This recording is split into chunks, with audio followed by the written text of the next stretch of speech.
everyone, welcome to Beyond Teachings. I am फौजा कैसर, your Hindi teacher. तो आज हम एक नया विषय स्टार्ट कर रहे हैं, वो है क्लास 10 के लिए समास। तो समास क्या है ये हम अपनी पहले भी पढ़े, पहले क्लासेस में जब हम 6-7 में भी ये पढ़ चुके हैं। तो अब हम क्या करेंगे, उसे और अच्छे से और डिटेल में पढ़ेंगे कि समास है क्या। तो सबसे पहले देख लेते हैं कि इस विषय में हमें क्या क्या पढ़ना है। तो सबसे पहले हमें पढ़ना होगा कि समास किसे कहते हैं। तो यहाँ जब हम जान जाएंगे कि समास किसे कहते हैं, फिर उसके कुछ उदाहरण भी देखेंगे। उसके बाद आएगा समास समस्त पद किसे कहते हैं। जब हम समास पढ़ेंगे ना, तो उसी में रहता है सबसे इम्पोर्टेंट जो रहता है समास में, जो हमें 3 चीज़ जानना चाहिए, जानना ज़रूरी भी है। क्योंकि अगर आप वो 3 जान लोगे ना, तो तभी आपकी आगे जो जितने भी पढ़ोगे ना समास से रिलेटेड, वो सारे शब्द इसमें प्रयोग होते हैं। तो पहला क्या है, समस्त पद, दूसरा होगा हमारा पूर्व पद और तीसरा होगा हमारा उत्तर पद। तो जो है ये 3 बहुत ज़्यादा इम्पॉर्टेंट है, इसे समझना। क्योंकि अगर आप ये 3 समझ जाओगे तो फिर इसके बाद समास के कितने भेद होते हैं ना, वो आपको समझने में और ज़्यादा आसानी होगी। तो चलिए देख लेते हैं। फिर उसके बाद हम देखेंगे समास के कितने भेद होते हैं। तो समास के होते हैं 6 भेद। फिर समास की क्या विशेषताएं हैं वो भी देखेंगे।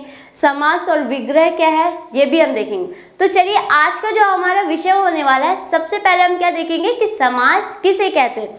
तो देख लेते हैं कि समास किसे कहते हैं। नए शब्द बनाने के लिए जिन प्रक्रियाओं का प्रयोग किया जाता है उनमें समास प्रमुख है। मतलब क्या है, मैं पहले बता देती हूँ आपको। समास जो होता है ना, जैसे 2 या 2 से अधिक, मतलब बहुत सारे शब्द रहे, उन्हें हम एक साथ जोड़ दें, एक साथ मिला दें, ठीक है। मिलाकर क्या बने, एक नया शब्द बने जो सार्थक हो, मतलब मीनिंगफुल हो, जिसका कोई अर्थ हो। तो वो क्या कहलाएगा हमारा, वो हमारा कहलाता है समास। जैसे अगर मैं बोलूँ रसोई का घर, ठीक है, ये क्या है, ये 2 पद है ना, ये एक पद हो गया रसोई का घर। मैं यहाँ 3 शब्द बोल रही हूँ, लेकिन अगर मैं इन तीनों को जोड़ दूँ, जैसे उससे का हटा दूँ और मैं सिर्फ कहूँ कि रसोई घर, तो ये क्या है, एक मीनिंगफुल भी है, जिसका अर्थ भी हो रहा है। और समास में क्या रहता है ना, जो बड़े से बड़े शब्द रहे और उन्हें हम पास ले आए, जोड़ दे, मिला दे और मिलाकर एक नया शब्द बनाए जो सार्थक भी रहे, तो वो क्या कहलाता है, वही हमारा कहलाता है समास। तो समास के यहाँ कुछ उदाहरण भी है। अब हम इसकी परिभाषा भी पढ़ लेते हैं। समास शब्द का अर्थ है संक्षिप्त करने की प्रक्रिया या संक्षेपीकरण, अर्थात जब 2 या 2 से अधिक शब्दों को पास पास लाकर एक नया सार्थक शब्द बनाया जाता है, तो शब्दों को इस तरह संक्षेप करने की प्रक्रिया को समास कहते हैं। मतलब क्या है, जैसे मैं आपको समझाई, जैसे मैं बोलूँ यहाँ रसोई का घर, ये क्या है, ये 2 या 2 से अधिक शब्द है ना, 2 शब्द हो गए। लेकिन अगर मैं इन्हें पास ले आऊँ, एक साथ कर दूँ, तो क्या हो जाएगा हमारा रसोई घर। तो ये क्या है, ये एक सार्थक भी है, ठीक है। यही जो हम सार्थक करते, एक साथ मिलाते, जो समस्त है ना, वही हमारा समास कहलाता है। मतलब एक साथ करना, बड़े शब्दों को छोटा करके जिसका कोई अर्थ भी निकले। और जैसे एक उदाहरण मैं बता देती, जैसे मैं कहूँ राजा का पुत्र, तो उसे अगर मैं एक साथ कर दूं ये सारे शब्द को, तो क्या बन जाएगा हमारा राजपुत्र, ठीक है। उसके यहाँ कुछ उदाहरण भी दिए हुए, जैसे यहाँ दिया हुआ है हवन के लिए सामग्री, ठीक है। तो यहाँ क्या हो गया, हवन सामग्री। मतलब यहाँ था हमारा इतना बड़ा सा शब्द था, ठीक है, 2 से अधिक शब्द था, हवन भी था और सामग्री भी था, लेकिन हम क्या करें, इसे एक साथ मिला दिए, ठीक है, के लिए हटा दिए, तो क्या हो गया हवन सामग्री। अब जैसे यहाँ दिया हुआ है कमल के समान नयन है, ठीक है, जिसके अर्थात श्री राम। उसके बाद यहाँ क्या हो गया, कमल नयन। तो हम क्या कर दिए, यहाँ एक वाक्य था, 2 से अधिक शब्द थे, उसे क्या करें, हम जोड़ दिए और छोटा कर दिए, तो वो क्या हो गया कमल नयन। इसका क्या है, एक सार्थक भी, मतलब एक मीनिंगफुल भी है। वैसे दूसरा उदाहरण नियम के अनुसार, तो हम ऐसे पूरा नहीं कहते ना, नियम के अनुसार हम क्या करें, उसे जोड़ दिए, ठीक है, एक साथ कर दिए, तो क्या हो गया नियमानुसार, ठीक है। उसके बाद है यहाँ गायों के लिए शाला, तो क्या हो गया ये गौशाला। तो ये जो है ना हमारा, ये जो हम जोड़ रहे हैं ऐसे शब्दों को जोड़ के एक यहाँ छोटा सा बना दिए, तो वही हमारा समास कहलाता है। यहाँ बहुत सारे शब्द थे, इन्हें हम पास ले आए, जोड़ दिए और जोड़ के क्या बन गया हमारा एक शब्द। जो हम नया शब्द बनाए उसे हम क्या कहेंगे, समास। जैसे यहाँ है डाक के लिए खाना, मतलब क्या हो गया, डाक खाना, खाना मतलब घर, ठीक है। तो ये क्या हो गया, समास वही होता है जब आप दो से अधिक शब्द रहते हैं, उन्हें हम जोड़ देते हैं, जोड़ के एक नया शब्द बनाएं जिसका कोई अर्थ भी हो, वही हमारा समास कहलाता है। अब हम देखते हैं, जैसे मैं आपको बताई थी ना, समास में होते 3 इंपॉर्टेंट सबसे ज़्यादा, अगर आप समास के भेद पढ़ोगे ना तो यही सब आएंगे। पहला होगा हमारा समस्त पद, दूसरा होगा पूर्व पद और तीसरा हमारा उत्तर पद। तो हम देख लेते हैं कि समस्त पद किसे कहते हैं, पूर्व पद किसे कहते हैं और उत्तर पद किसे कहते हैं। तो जैसे हमारा है, सबसे पहले है समस्त पद। समस्त पद क्या होता है यहाँ मैं बता दूं, जो जैसे हम समास बनाए ना यही समास होता है।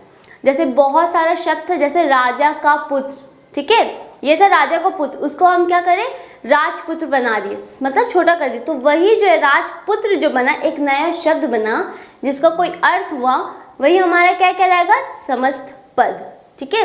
वैसे याद है, समासिक प्रक्रिया में बने नए शब्द को समस्त पद कहते हैं। जो क्या हो गया, वो एक प्रक्रिया था, 2 शब्द था अधिक, उसे हम छोटा कर दिए तो क्या बन गया हमारा समस्त पद, वही कहलाता हमारा समस्त पद, ठीक है। पूर्व पद क्या होता है, समस्त पद के पहले पद को पूर्व पद कहते हैं। जैसे यहाँ ना सबसे पहले उदाहरण से ही हम समझते हैं। जैसे हमारा एक सबसे पहला शब्द क्या है, समस्त, ये हो गया हमारा पुस्तक, और दूसरा शब्द क्या है हमारा, आलय, ठीक है।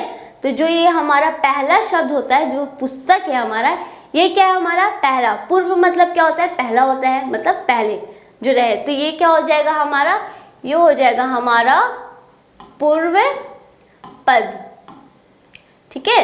ये हमारा हो गया पूर्व पद। पुस्तक क्या हो गया हमारा पहला है, तो मतलब पूर्व पद। अब ये जो आलय है, ये हमारा क्या हो जाएगा, उत्तर पद, उत्तर पद। अब वैसे ही हमारे यहाँ दिया हुआ है, अब हम क्या करें, जब पुस्तक और आलय ये दोनों को पास ले आए, एक नया शब्द बनाए, तो वो क्या हो जाएगा हमारा, जैसे यहाँ पुस्तकालय, ये क्या हो गया हमारा समस्त पद, ठीक है। तो हम क्या, सबसे पहला जो था हमारा पुस्तक मतलब पूर्व पद हो गया ये, और यहाँ हमारा था आलय, तो ये क्या हो गया हमारा उत्तर पद। अब हम एक नया शब्द बनाए, इससे इन दोनों को जोड़ के क्या बनाए हम, पुस्तकालय, तो वो क्या हो गया हमारा समस्त पद, यही हमारा समास कहलाता है। उसके बाद ये समुद्र तक, मतलब समुद्र, समुद्र तक मतलब समुद्र। जैसे पहला हो गया हमारा पूर्व पद क्या हो गया, समुद्र हो गया, और तक हमारा क्या हो गया, उत्तर पद। अब यहाँ क्या बना हमारा समस्त पद, क्या बना समुद्र। उसके बाद है राजा और रानी, ठीक है, राजा और रानी। राजा क्या हो गया हमारा पूर्व पद हो गया, और रानी क्या हो गई हमारी उत्तर पद। अब इन दोनों को हम जोड़ दिए तो क्या बन गया हमारा राजा रानी, ठीक है। और हम हटा दिए इससे, तो कैसे बना दिए, राजा रानी। अब हम यहाँ समझ गए कि पूर्व पद क्या होता है, उत्तर पद क्या होता है, समस्त पद क्या होता है।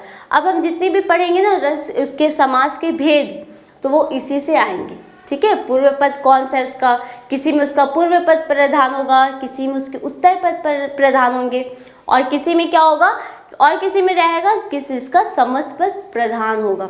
समस्त पद सब में प्रधान रहता है। तो चलिए अब देखते हैं समास विग्रह करना, ठीक है। समास विग्रह भी आएगा, जैसे हम वहाँ पढ़े थे ना पूर्व पद उत्तर पद, तो वो क्या करे थे, हम समास को विग्रह ही करे थे, और समस्त पद क्या था हमारा समास था, उन्हें हम अलग अलग कर दिए थे। अब ये क्या है, समस्त पद में प्रयुक्त शब्दों को पहले जैसी स्थिति में लाना अर्थात अलग अलग करना समास विग्रह कहलाता है। तो समास विग्रह क्या कहलाता हमारा, समास विग्रह जो समास से हम एक समस्त पद बना ना, पुस्तकालय एक हमारा समस्त पद था, वो अब हम उसे फिर से पहले जैसा करेंगे। मतलब जैसे था पुस्तक के लिए आलय, तो हम अगर उसे पहले जैसा करेंगे तो वो हमारा क्या हो जाएगा, विग्रह करना। जैसे यहाँ है गंगा तट, ठीक है, ये क्या हो गया हमारा समस्त पद हो गया, मतलब समास हो गया, ये समस्त पद उसको ही समास कहते हैं, ठीक है, जो बनता है एक नया शब्द। तो क्या हो गया गंगा तट, ये क्या था हमारा समस्त पद, ठीक है, क्योंकि हम यहाँ जोड़े हैं। अब हम इसको पहले जैसा हमें करना, मतलब विग्रह करना है, इसको अलग अलग कर देना है। तो वो क्या हो जाएगा हमारा गंगा का तट। हम इसको क्या कैसे अलग करें, यहाँ का लगा के, ठीक है। जब हम इसमें का लगा दिए तो ये क्या हो गया, अलग हो गया। ये साथ में था, यहाँ का था नहीं था, अब हमको इसे अलग करना है। तो हम कैसे अलग करें इसे, का लगा गंगा का तट। उसके बाद है जैसे यहाँ देशभक्ति, ठीक है, ये एक शब्द है ना, जिसका अर्थ भी है। इसमें भी क्या है, इसे अब हमको पहले जैसा करना है। ये समस्त पद है, अब हम इसे पहले जैसे कैसे करेंगे, इसको अलग अलग करके। वही हमारे क्या कह रहा था, विग्रह। जैसे यहाँ लिखा हुआ है देश के लिए भक्ति, मतलब अब हम इसे अलग करें, देशभक्ति। अब उसको में क्या हो गया हमारा, देश के लिए भक्ति अलग कर दी। वैसे था प्रतिदिन, ठीक है, मतलब अब उसे हम अलग करें तो क्या हो गया, प्रत्येक दिन, मतलब हर दिन, ठीक है, प्रतिदिन को। तो समास विग्रह क्या होता है, समास रहता है जो हम शब्द एक नया बनाते हैं, और विग्रह में हमें उसे पहले जैसा करना पड़ता है, मतलब जैसे वो था उसे वैसे करना। जैसे राजा का पुत्र, ठीक है, ये क्या हो गया हमारा, विग्रह हो गया। अब इसका समास क्या हो गया, राजपुत्र। राजपुत्र उसको विग्रह करने बोल देगा। तो इस तरह से रहता है हमारा समास और विग्रह, क्योंकि समास विग्रह करने भी आ सकता है। आपका दे दिया रहेगा, राजपुत्र रहेगा, ऐसे बहुत सारे शब्द रहेंगे, गंगा तट, देशभक्ति, मतलब और भी हो सकते हैं। अब उसे आपको क्या विग्रह करने दिया जाएगा। तो विग्रह कैसे करोगे, आपको उसे क्या करना रहेगा, अलग अलग करने रहेगा। जो शब्द जुड़ा है उसे अलग अलग करके आपको लिखना रहेगा। तो चलिए, ये तो हो गया हमारा समास विग्रह। अब हम इसके बाद देखेंगे कि समास की क्या विशेषताएं हैं। तो यहाँ समास की कुछ विशेषताएं दी है। पहले क्या है, समास में दो या दो से अधिक पदों का मेल होता है। वही होता है समास जब हम पढ़े, जैसे वहाँ था गंगा का तट, तो वहाँ दो शब्द थे, गंगा और तट। हम इसे क्या करें, एक साथ कर दिए, गंगा तट हो गया, ठीक है। जैसे राजा का पुत्र, ठीक है, ये थे दो शब्द, अब हम इसे एक शब्द हमें बनाना है, एक साथ ही लिखना है। तो हम क्या करें, राजपुत्र। अब और एक उदाहरण दे देती हूँ, जैसे रसोई का घर, ठीक है। तो अगर मैं उसे एक साथ करूँ तो क्या हो जाएगा हमारा, रसोई घर। अब यहाँ दूसरा क्या है हमारा, समास में शब्द पास पास आकर नया शब्द बनाते। तो हाँ, वही होता है, समास में क्या होता है, एक साथ शब्द आ जाते हैं, ठीक है, पास आ जाते हैं, सारे शब्दों को हम पास ले आते हैं और एक नया शब्द बनाते हैं। तो ये उसका विशेषता है। अब इसका तीसरा क्या है, पदों के बीच विभक्ति चिन्हों का लोप हो जाता है। जैसे मैं वहाँ बताई थी, जैसे था ना वहाँ देश के लिए भक्ति, देशभक्ति, तो के लिए जो था वो क्या था हमारा, विभक्ति था, उसे हम हटा देते, उसका लोप होता है हमें, ठीक है, उसका लोप होता है। जब हम उसे हटाए और हटा के देश और भक्ति को मिला दिए तो एक नया शब्द बन गया। अब उसके बाद है, समास से बने शब्द में कभी उत्तर पद प्रधान होता है तो कभी पूर्व पद प्रधान होता है, ठीक है। उत्तर पद और पूर्व पद पढ़े। जैसे हमारा मैं कहूँ देशभक्ति, देशभक्ति को आपको अलग करने देगी कि इसमें कौन सा पद पूर्व है, ठीक है। तो देश क्या हो जाएगा हमारा, सबसे पहले हम देश लिखते हैं तो देश क्या होगा हमारा, पूर्व पद हो जाएगा। भक्ति हम बाद में लिखे तो वो क्या हो जाएगा हमारा, उत्तर पद, ठीक है। देश के लिए भक्ति, अगर ऐसे विग्रह रहेगा देश के लिए भक्ति, और आपको बताना रहेगा कि इसमें आपको लिखना है कि पूर्व पद कौन सा है, ठीक है, पूर्व पद कौन सा, तो आप क्या लिखोगे, देश हमारा पूर्व पद हो जाएगा, और उत्तर पद क्या होगा हमारा, भक्ति। अब उससे एक नया शब्द जैसे हम बनाएंगे देशभक्ति, तो वो क्या हो जाएगा हमारा, समस्त पद। तो ये हमें याद रखना। तो उसमें क्या होगा, कभी पूर्व पद प्रधान होगा तो कभी उत्तर पद प्रधान होगा। इसके अलावा कभी कभी दोनों पद प्रधान हो सकते हैं, मतलब कभी ऐसा हो सकता है कि दोनों पद ही प्रधान हो, उन दोनों को जोड़कर ही हम नया शब्द बनाए, ठीक है, दोनों की प्रधानता सेम रहे। तो ये तो था समास की विशेषताएं। तो आज हम क्या क्या पढ़े कि समास किसे कहते हैं, समास के कितने भेद होते हैं। भेद के बारे में हम अपनी अगले आने वाली जो वीडियोस होगी उसमें हम पढ़ेंगे कि समास के कितने भेद होते हैं। तो समास के होते हैं 6 भेद, ठीक है। और उसके बाद हम क्या पढ़े थे कि समास में सबसे इम्पॉर्टेंट जो होता है समस्त पद, पूर्व पद और उत्तर पद। तो ये हमें अच्छे से समझ लेना है कि पूर्व पद क्या है, उत्तर पद क्या है और समस्त पद क्या है। उसके बाद हम समास विग्रह भी पढ़े, मतलब समास जो एक शब्द हम बना लिए हैं उसे फिर से पहले की तरह करना, मतलब या तो अलग अलग कर देना, ठीक है। तो वो होता है हमारा समास विग्रह। उसके बाद हम उस समास की विशेषताएं भी पढ़े।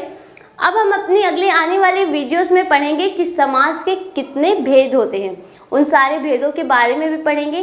तो आज का जो हमारा विषय था यही समाप्त होता है। Thanks for watching.